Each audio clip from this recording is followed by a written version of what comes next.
और गुरु के पर्ण में बंधने के बाद ऐसा कोई बंधन नहीं होता जो उससे भी ज़्यादा मजबूत हो या तोड़ सकता है। वो गुरु उनकी निभाते हैं। आप सभी को राधा स्वामी। देखिए, जो आज का सत्संग का विषय है उसमें महाराज जी ने बताया कि जो इंसान सतगुरु के बताए गए रास्ते पर चलता है उसकी संभाल सतगुरु सेवा करते हैं। और साथ ही महाराज जी ने बताया कि जो इंसान माया और काल के जंजाल में फंसा हुआ है उसको सतगुरु किस तरह निकालते हैं, किस तरह उनके सहाय बन के आते हैं। और भी बातें महाराज जी ने सत्संग में बहुत अच्छी अच्छी बताई है जो हमारे दैनिक जीवन के लिए बहुत ही ज़्यादा अच्छी साबित हो सकती है अगर हम उन बातों को अपनाते हैं तो कृपया आप सत्संग में आखिर तक बनकर पुण्य भागी अवश्य बनिए। राधा स्वामी। गुरु भक्ति के आज गीत गाए जाते हैं आज से 400-500 साल पहले, औरों की बात छोड़िए, दूर नहीं है। दादू साहब हुए हैं अपने जयपुर के पास में ही, पैदा तो अहमदाबाद में हुआ था, ज़्यादा माँ बाप के बारे में तो ज़्यादा ज्ञान नहीं है उनका, लेकिन बहुत उस कोटि के संत हुए हैं और राजा अकबर के समकालीन हुए हैं। वो राजा अकबर से मिलवाने के लिए जो यहाँ अपने आमेर का भगवान दास राजा था, वो दादू साहब को मिलवाने के लिए वहाँ लेके गया था। फतेहपुर सीकरी में ठहरे हुए थे जब राजा अकबर, तो उनके टाइम में उनका गुरुमुख शिष्य था। भक्ति ये थी और ये गुरु भक्ति थी, गुरुमुखता थी, वो धर्म का पालन था, सच्चाई थी। ये आज भक्तों की ये इतनी बड़ी बड़ी लाइन लगी हुई है, रोजाना सत्संगों में आते हो, सुनते हो, गुरु भक्ति है पल्ले इतनी थोड़ी बहुत भी। जिस गुरु से नाम लेते हो, जिस गुरु से दीक्षा शिक्षा ग्रहण करते हो, जो गुरु तुम्हें बिना किसी अपने स्वार्थ के आपको ज्ञान का रास्ता देता है, सही जीवन जीने का तरीका बताता है, तुम्हें प्यार सिखाता है, अच्छा जीवन अपने बनाने के लिए अनेकों प्रयास करता है, अपनी परवाह किए बिना रात दिन आपके हित के लिए, आपके कल्याण के लिए लगा रहता है। क्या आपकी आस्था है उनमें? जिस आदमी की आस्था नहीं है वो क्या करेगा? भक्ति आस्था का नाम है। ये कभी कहते हो ना कि 2 मिनट के लिए, कोई कह देता है कि मैं साधना करता हूँ, साधना 2 मिनट में नहीं हो जाती। साधना किसी नाम को लेकर घंटे 2 घंटे सुमरण करने से नाम की साधना नहीं हो जाती। कोई ध्यान करने से रोजाना 8-9 घंटा लगाते हो, ध्यान नहीं हो जाता आपका। कृपया सत्संग को पूरा सुनिए। साधना अनुशासन है, उस अनुशासन में बंध के दिखाओ। हर चीज का अनुशासन है, खाने का अनुशासन है, पीने का है, सोने का है, जागने का है, उठने का है। जब तुम्हारी सारी क्रियाओं में वो अनुशासन आएगा, सबके अंदर जब वो साधन होगा, तुम्हारी साधना होगी, तो तुम्हारा साधन है, नहीं साधन नहीं है किसी के पास। अरे और तो बात करते हो उन जुनून की, नाम की भक्ति के गीत गाते हो, मैं नहीं मानता इन बातों को। क्रियात्मक भक्ति अगर करना चाहते हो तो अनुशासन में बंधो, अनुशासन में हर चीज को रखो। जिस चीज के तुमने कोई दायरा नहीं बनाया, जिसके लिए कोई रोकथाम नहीं की तुमने, क्या है? अरे बुराई करने वालों को तो तुम उनके तलवे चाटते हो, उनके तो पीछे पीछे फिरते हो। तुम्हारा हित और भलाई करता है उसकी तुम निंदा करते हो, निंदा सुनते हो। कौन सी भक्ति है ये? अपने हित के लिए तुम्हारे से चाहे अपने किसी का भी बुरा कुछ भी करवा लो, कुछ भी करवा लो, सब कुछ करने के लिए तैयार हो जाते हो। कहां से आएगी भक्ति? विचार सुधरे, जीवन सुधरे। क्या आपके जो नियम था उसका आपने पालन किया? कहां से धर्म होगा? तो मैं दादू साहब की बात कर रहा था, उनका शिष्य था रजब, उनके पास रहा था और पास रहते रहते काफी समय हो गया। जब जवान हो गया तो घर वाले आके कहने लगे कि जी रजब को भेज दो, हम इसकी शादी करेंगे। दादू साहब संत भगत लोग होते हैं, दुष्टों को भी गले लगाते हैं, पापियों का भी भला करते हैं, जो उनसे दुश्मनी करते हैं उनका भी हित करते हैं। कैसे? दादू साहब एक बार यूं अपनी झोंपड़ी से ही निकले थे और इतनी देर में कहीं बाहर से सत्संगी आ गए, कोई और यूं ही देखने के लिए, और आके दादू साहब से पूछने लगे कि दादू साहब कहाँ रहते हैं? बोला कौन दादू? दादू साहब खुद कहते कौन दादू? बोला तू दादू को नहीं जानता? दुनिया में प्रसिद्ध दादू साहब को नहीं जानता? बोला क्या दादू दादू लगा रखी है? उन्होंने 2-3 थप्पड़ लगाए दादू साहब को, चुपचाप निकल गए। उन्होंने किसी दूसरे से पूछा तो जब तक दादू साहब जाके अपने गद्दी पे बैठ गए थे। वो कहने लगे भाई दादू साहब कहाँ हैं? बोला कि वो बैठे सामने, दिखाई नहीं देते क्या? और वो लोग देख के हैरान, अरे जिसको हमने चपेट मारी थी वो दादू साहब है। संतों की तो ऐसी रीत होती है, संतों का ये जीवन है। वो जाके पैर पकड़ने लगे। बोला कि कोई बात नहीं भाई, शर्मिंदा होने की क्या बात है, कोई 2 पैसे की हंडिया लेता है, उसको भी कई बार टच मार के वो परख के लेता है। तुम तो गुरु बनाने आए हो ना, तुम्हें भी परख करनी चाहिए थी। ठीक है, तुमने परख कर ली, पता लग गया तुम्हारा गुरु सही है कि नहीं है। अगर तुम्हारे काबिल हो तो गुरु बना लेना, नहीं काबिल हो तो जाओ। संतों की अजीब बात है, संतों के रास्ते पे चलना सीखो। क्यों नहीं लगती संतों की शिक्षा? यहां से निकलते ही भूलते हो आप। यह तुम्हारे दिल के अंदर कोई ना कोई पर्दा है, वो पर्दा नहीं हटा है अभी। वो भ्रम का पर्दा अधर्म का पर्दा बना लिया तुमने, धर्म के मार्ग की ओर नहीं चले। तो बात रजब की थी। जिन घरों में निंदा होती है, चुगली होती है, चुगल और निंदक आदमी बैठते हैं, उन घर में भक्ति तो क्या मैं कहता हूं, वहां तो रावण राज हो जाता है। वहां तो बुरे विचार ही होते हैं, पाप कर्म ही वहां फैलना शुरू हो जाता है। नरकों के समान वो घर हो जाता है। 2 साल 4 साल 5 साल में बर्बाद हो जाता है। कोई उस घर में बैठना उठना भी नहीं जाता, उनसे कोई मित्रता दोस्ती भी नहीं करना चाहता। कोई आएगा तो भी वो उनके हालात को देख के चला जाएगा, क्योंकि जगत भगत का बैर है। घर के लेके चले गए रजब को, तैयारी होगी, मोड़ बांध दिया, बारात लेके आ गए। बारात लेके जब जाने लगे तो दादू साहब के कहने लगे मैं तो जाने से पहले दर्शन करूंगा गुरु के। उन्होंने 2-4 और उनके साथ भेज दिए और वो दर्शन करने के लिए जब डेरे में गया, दादू साहब बैठे हुए थे ध्यान में, आंखें बंद। पता था, दिव्य दृष्टि से सब पता था। आके वो भी देखा कि ध्यान में बैठे हैं। साथ वाले बोले अरे दर्शन हो गए, चल अब तो। बोला कि मेरे दर्शन तो हो गए, उन्होंने तो मेरे ऊपर दृष्टि नहीं डाली, आंखें बंद हैं। जब आंखें खोलेंगे मेरे ऊपर दृष्टि डालेंगे, जब मुझे आशीर्वाद मिलेगा। दीदम दीदा जब तक नहीं हो जाता मुझे कुछ नहीं मिलता, मैं नहीं जाता। बोला देर होगी, घंटे बैठे, 2 घंटे बैठे। दादू साहब की जब आँख खुली, दादू साहब ने देखा, वो देख के हंसे। शादी वाले कपड़े देखे और चेहरे पर लिपा पुताई जो कर रखी थी वो देखी, छेरा वेरा बांध रखा था वो देखा। और देख के तुलना करी दादू साहब ने कि देखो माया का खेल, क्या आडंबर रच दिया। कहाँ चला था? भक्ति के रास्ते पे चला था, दरबार में रहता था, सेवा करता था, भक्ति करता था, प्रभु के गीत गाता था। कितना पवित्र हृदय था, मस्त मगन रहता था। आश्चर्य के ऊपर, चाहे इसने कितने भी तैयारी की है फिर भी वो बात नहीं है, खुश नहीं है। और देख के आखिर वो वचन फरमा ही दिया। दादू साहब कहने लगे रजब तूने गजब किया, और क्यों सिर बांधा मोड़, चला था हरि मिलन को करी नरक में ठोड़।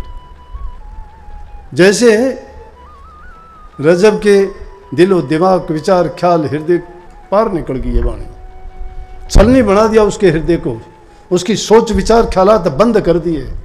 एकदम ऐसा हो गया जैसे आकाश से उड़ता हुआ जमीन पर आके गिर गया धड़ाम देश। सोच विचार ख्यालात सब बंद हो गए। सोचा कि ओह क्या किया मैंने, बहुत जुल्म हो गया, पाप हो गया मेरे से। गुरु ने मुझे क्या रास्ता दिखाया था, हम किस रास्ते चल दिया। उसी जगह से कह दिया कि मैं शादी नहीं करूँगा। घर वाले आए कि दादू साहब इसको समझाओ। बड़ा समझाया कि जा भाई। बोला कि नहीं, छोटे भाई की शादी कर दो, उस लड़की के साथ मैं नहीं जाऊँगा। क्या क्या सपने नहीं देखे होंगे शादी से पहले उसने। शादी होगी, पत्नी घर आएगी, बच्चे होंगे, जीवन ये होगा, खुशी होगी, ये काम करूँगा, ये कारोबार होगा। लेकिन गुरु के एक वचन ने ये भूली वस्तु वो थी। जो भूल गया था वो बिगड़े हुए काम ये नहीं कि उनका आपस में जूत बाज गया। बिगड़ी का मतलब है कि भटके हुओं को गुरु संभालता है, लेकिन गुरु का होना चाहिए। जिसे गुरु को ही पीठ दिखा दी हो, गुरु उसको कैसे संभाल लेगा।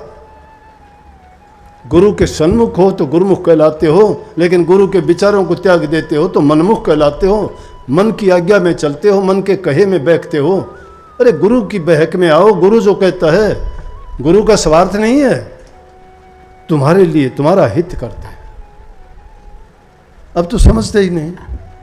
छोटी सी बात मेरे से कहे बिना नहीं रह जाता।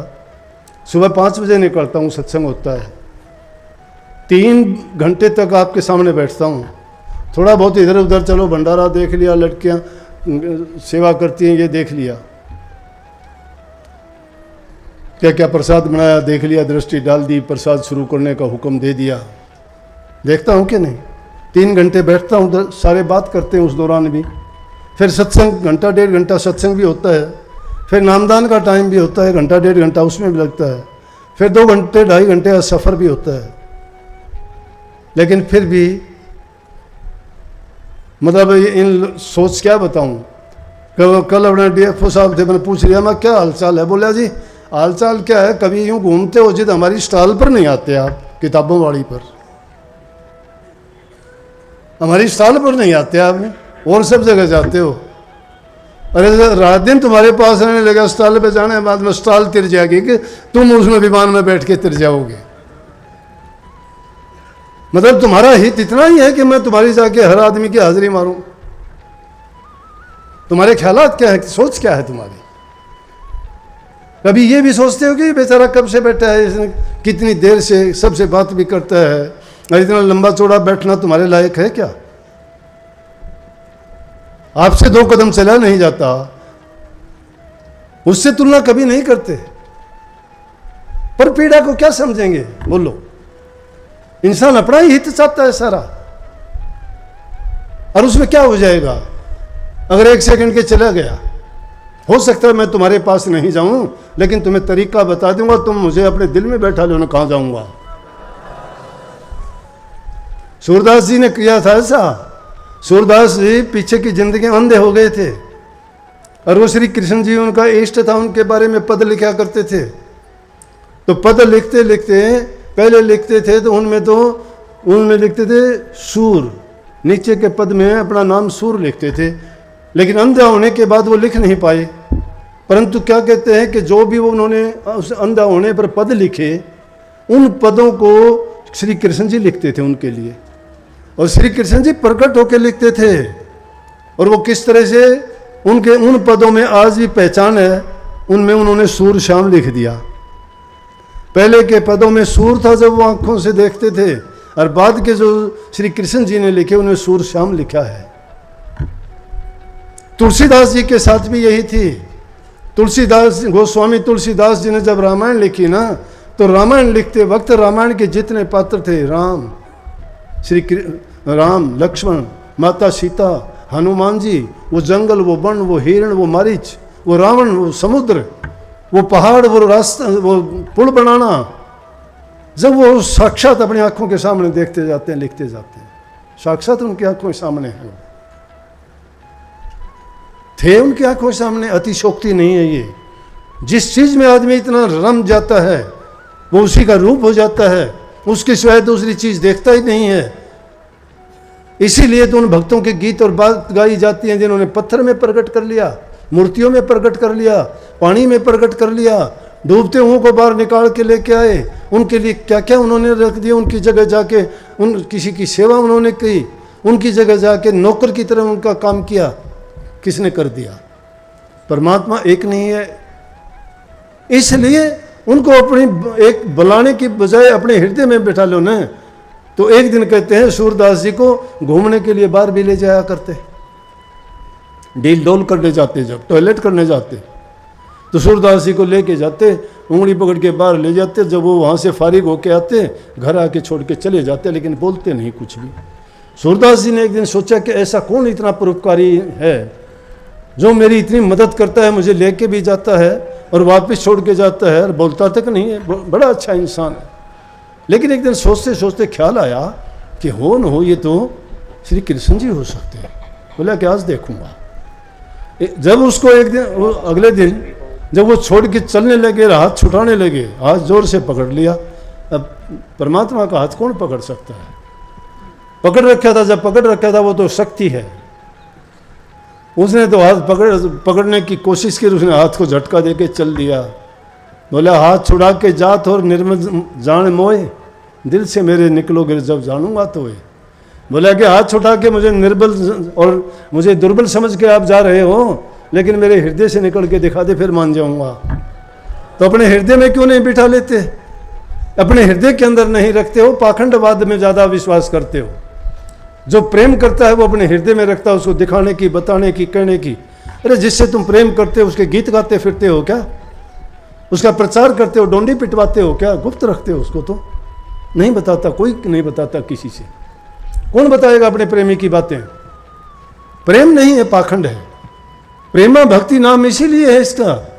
और गुरु के साथ जो भक्ति की जाती है प्रेमा भक्ति होती है।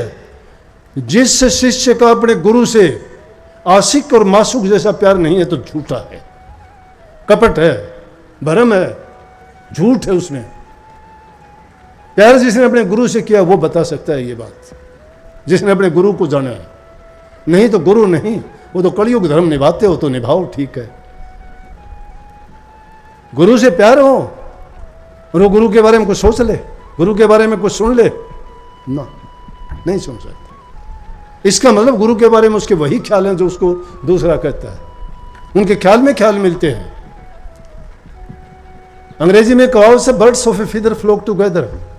एक जैसे आदमी जो होते हैं वो एक जैसी बातों में रह के उन्हीं में वो वैसी बातें करते हैं। गुरुमुख और मनमुख कभी नहीं मिल सकते।